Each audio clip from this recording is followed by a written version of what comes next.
আসসালামু আলাইকুম। আমরা এই মুহূর্তে ফুলকাজী উপজেলার ঠিক ইউনিক ল্যাবের সামনে আছি। এখানে দেখতেছেন যথেষ্ট পরিমাণের বন্যার আশঙ্কা আছে, পানি বেড়ে গেছে। অনেক সরকারি কর্মকর্তা এখানে এসেছে ভিডিও করার জন্য বা এগুলা পরিদর্শন করার জন্য।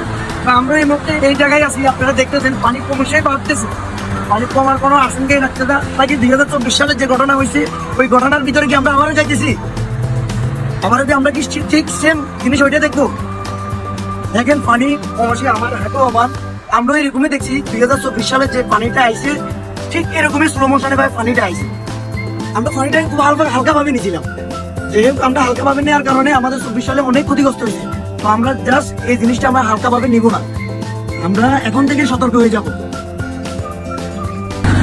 আপনারা এখানকার অবস্থান দেখুন, পানির কি একটা পরিস্থিতি, পানি কি অবস্থায় পানি বাড়তেছে, পানির ঢেউ দেখুন।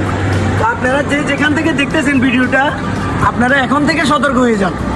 আমরা এটাই বলবো, আপনারা এখন থেকে সতর্ক হন।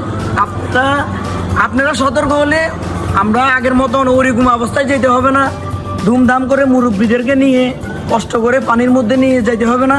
আমরা এখন থেকে সতর্ক থাকলে আল্লাহ। আপনারা এই মুহূর্তে দেখতেছেন আমি ফুলকাজী বাজারের ঠিক সামনেই আছি, পানির অবস্থা দেখতেছেন।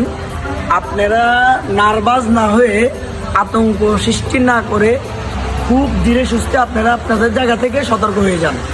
আপনারা দেখতেছেন এই মুহূর্তে পানির অবস্থাগুলো, পানির কি স্রোত বা পানির কি গতি দেখতেছেন, পানি কি হারে মানে পানির গতিটা বাড়তেছে। আমরা এটাকে হালকা হিসাবে না নিয়ে আমাদের জায়গা থেকে আমরা সতর্ক হয়ে যাব।